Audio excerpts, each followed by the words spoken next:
皆さん、とべもりプラスをご存知ですか？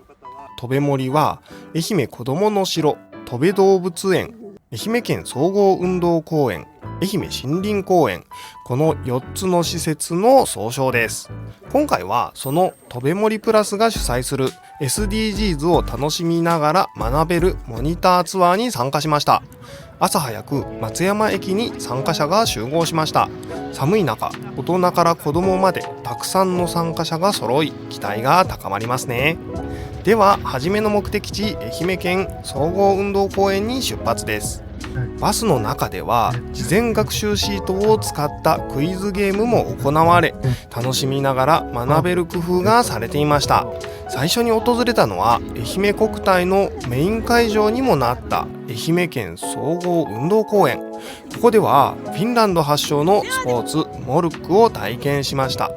モルックはモルック棒と呼ばれる木の棒を投げてスキットルというピンを倒し、その得点を競うスポーツです。倒れたスキットルの数が得点になるか、1本だけ倒した場合はそのスキットルに書かれた数字が得点になります。シンプルなルールで誰でも楽しめることからパラスポーツとしても注目されています。次に会場を屋内に移し、防災体験プログラムに参加しました。防災士の方の指導のもと、災害時に役立つ技術を学びます。まず挑戦したのは木の枝を使ったお箸作り。避難生活では何気ないお箸が貴重な道具になります。木の枝をカッターで削りながら自分専用のお箸を作っていきました。皆さん真剣な表情で取り組み、完成するたびに笑顔が広がっていましたよ。次に体験したのは新聞紙とビニール袋で作る器。新聞紙を器の形に折り、そこにビニール袋をセットすることで災害時に使える簡易器が完成します。なるほど、こんな方法があるんだと感心する声があちこちから聞こえました。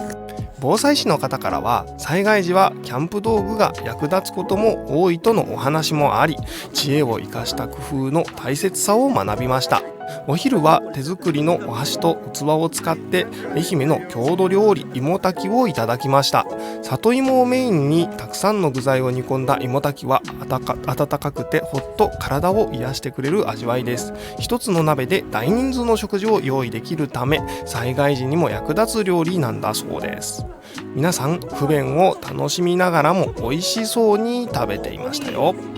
午後は愛媛森林公園で自然散策。ガイド役の方の案内で美しい紅葉スポットや区可否を巡りながら自然の成り立ちや森林の魅力について学びました。さらにバイオ式トイレの仕組みを見学しました。